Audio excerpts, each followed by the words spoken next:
Je suis dans le bendo, je suis dans de beaux draps. Non.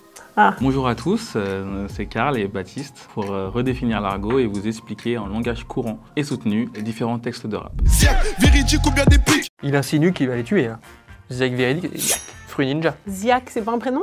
Non, c'est genre une onomatopée. Ah bon, comme Hatchoum? Je crois. Je vais voir quelqu'un en Ziak, ça veut dire que je vais le voir rapidement. Donc Ziak véridique. Ah oui, mais là il dit ou bien des pics. Oui, bah viens on traduit et après on voit. Des pics, c'est quand on dit des choses pas sympas. Ouais, je crois que c'est quand on clash. Des pics.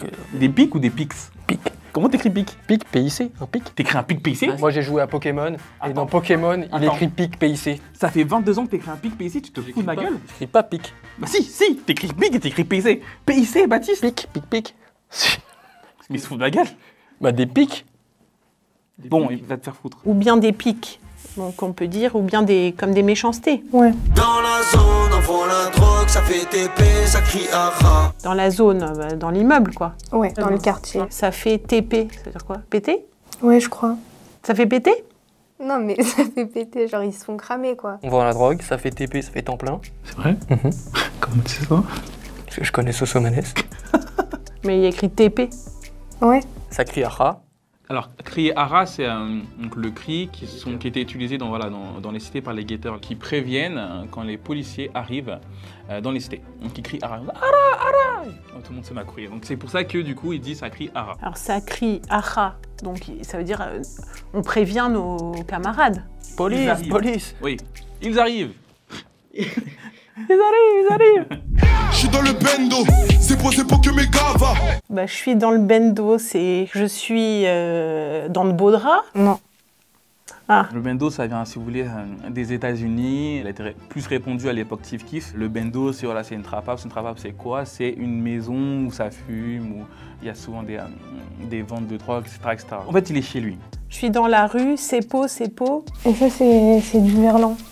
Posé? Posé? Ouais, je suis posée. Ah. Ah non, mais tu vois, le bendo, j'aurais plus fait référence à un endroit où il se retrouve qui n'est pas forcément chez lui. Je suis au QG. Pas mal. Étrangement, c'est pas mal. Je suis assis dans le quartier avec mes amis. Voilà, avec mes amis.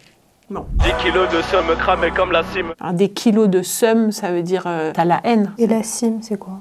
La SIM, il faut penser à une carte SIM. Une carte SIM, donc du coup une puce. Quand on deal, on utilise souvent des petits téléphones intraçables, donc sans réseau ou quoi que ce soit, et on a nos différents contacts dans une puce. La puce nous permet de contacter nos clients, elle permet aussi de changer de téléphone, et on parle souvent de puce comme d'un réseau. C'est-à-dire qu'on va dire, par exemple, j'ai une puce à 2000 € la semaine. C'est-à-dire que mes contacts prennent environ pour 2000 € la semaine. Donc cramé comme la SIM, ça veut dire sûrement que son numéro a été compromis, sa puce a été compromise, donc elle est cramée. Cramé veut dire qu'elle ne peut plus l'utiliser. Tu es cramé, tu es découvert, en gros. C'était pas mal. C'était pas mal. Moi, j'ai trouvé ça difficile. Il y a et les tournures de phrases et les mots que je maîtrise pas en fait. Et bah, du coup, on n'est pas totalement assuré que le sens qu'on a donné à nos phrases soit juste par rapport à l'envie de l'auteur, mais bon, on a fait de notre mieux. Hein.